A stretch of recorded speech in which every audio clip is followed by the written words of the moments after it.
कराची में मानसून बारिशों के तूफानी स्पेल ने शहर डुबो दिया है। इंतजामिया के तमाम दावे धरे के धरे रह गए। शहर में अर्बन फ्लडिंग की सूरत हाल पैदा हो गई है। शाहराहें बिफरे दरिया का मंजर पेश करने लगी हैं। शाहराह फैसल और यूनिवर्सिटी रोड पर जमा कई फुट पानी में गाड़ियां डूब गईं। शाहराहों पर शदीद ट्रैफिक जाम हो गया है और गाड़ियों की मीलों लंबी कतारें लग गई हैं। नशेबी इलाकों और कारोबारी मराकज़ में लोग घरों और दफातर में महसूर होकर रह गए हैं। पानी घरों में दाखिल हो गया है। सबसे ज़्यादा बारिश जिन्ना गार्डन में 175.6 मिलीमीटर रिकॉर्ड की गई है। ख़राब मौसम के सबब परवाज़ों का शेड्यूल भी मुतासिर हुआ है। महकमा मौसमियात ने 23 अगस्त तक इसी शिद्दत से बारिशें जारी रहने की पेशगोई कर दी है।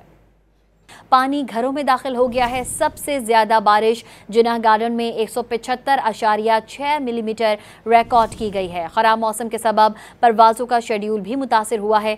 महकमा मौसमियात ने 23 अगस्त तक इसी शिद्दत से बारिशें जारी रहने की पेशगोई कर दी है।